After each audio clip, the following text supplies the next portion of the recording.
o'quvchilar ham egzamanga kiruvchilar. Qimmatli 20 yillik meritoyni ko'pinlikni o'tkazayotgan 10-P, 10-K o'quvchilari ham 58-yillik tugagan 40 yillikni o'tkazayotgan o'quvchilarga muborak bo'lsin, qo'ng'iroq bering. Qimmatli bolalarimiz 10-klassda bitirayotganlar, sizlarga tilagimiz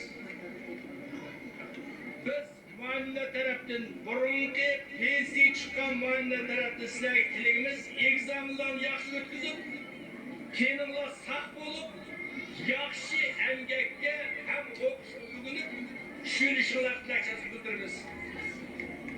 78-yillik tugagan o'quvchilar 37 yoshga kirdi.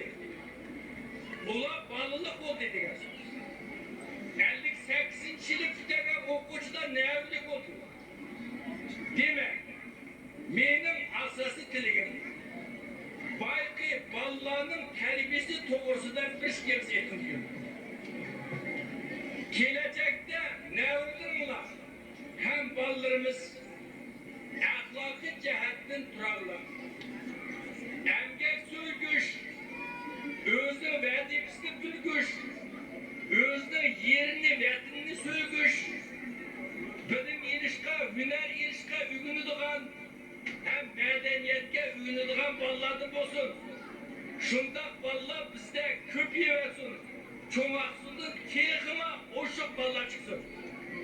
Endi bir bizning qo'shalimiz, bizdan keyingi tarbiyalangan o'quvchilar hozir bizlar birga ishlagan muallimlarning bolalari maktabda boshqarayotganlar shular. Maktabda o'qitayotganlar shular.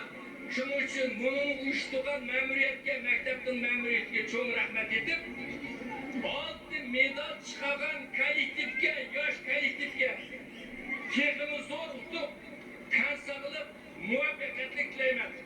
Hammanglar omon bo'linglar, kelajakda olg'a bosaveringlar, dinimiz saqlasin. Rahmat aka. Noyat so'zni yezimizning shoiri Tayyip Mixail akamga berdi.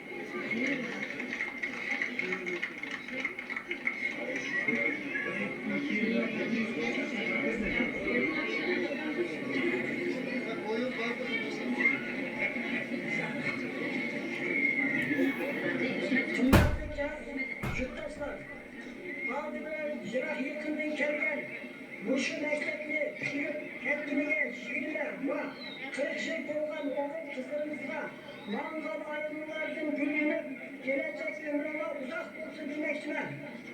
Ikkinchi, bugun o'qishni tamomlab uchoq qanot bo'lgan qar ko'zlarga oq yo'l va baxt umid tilayman.